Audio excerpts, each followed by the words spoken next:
name's Sally, and I'm going to do a book review today for a children's book. I worked in early childhood education for well over 35 years. 30 of those years were at the same child care center, where we worked with children from ages 6 weeks all the way up to 12 years. So this first book that I'm going to read today, or review today, is a book that I have found. It really, when you sit with a group of children, it's hard to find a book that will engage them and have them sit quietly. Well, this particular book surprised me. It's kind of long, but children as young as 3, some of the older 2s, all the way up to the school-age children that we worked with, will sit quietly and listen to this book.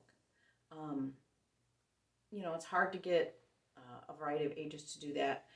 Very often I would read this book at the end of the day when, as children are going home and we're coming together, sort of mixed age groups in smaller and smaller numbers, as they leave for the day. So I would get this book out because it would get all the children to sit quietly, and then as the parents came in to pick them up, they could come in and sit quietly and watch their children listening to a story.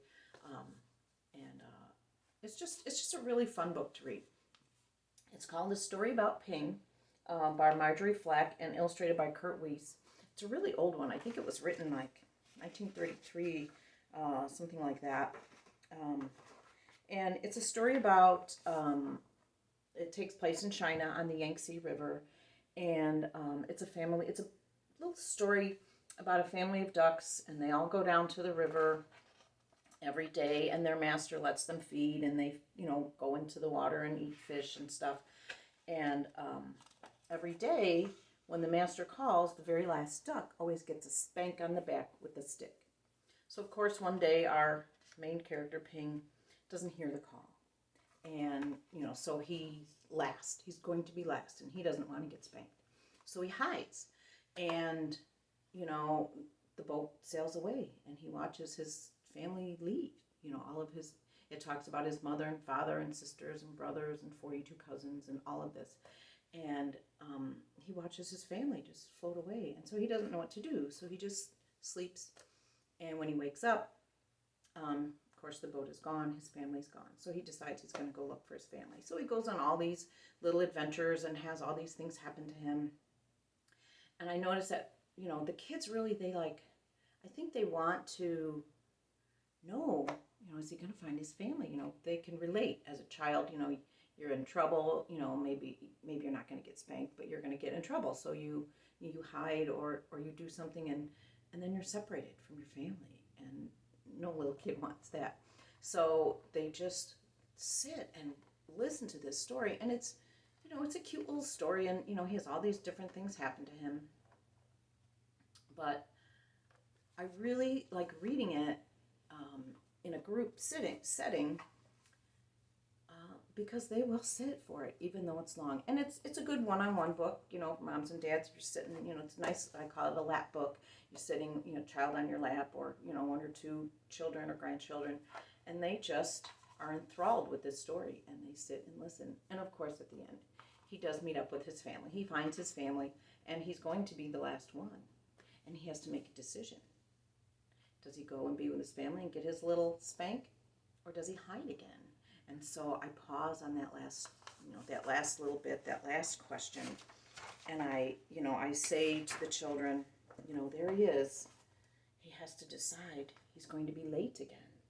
So is he going? And we briefly pause and talk to the children and say, I don't know, what would you do? He knew that he was late again. What would you do? Would you go and get that spank? Get to see your mom and dad again? But up marched Ping, up over the bridge, and spank came to spank on Ping's back. And there he says, but then he was home again. And as I read it, I have that sigh of relief, like, then the last of Then at last, Ping was back with his mother and father, and 2 sisters, and 3 brothers, and 11 aunts, and 7 uncles, and 42 cousins, home again on the wise-eyed boat of the Yangtze River.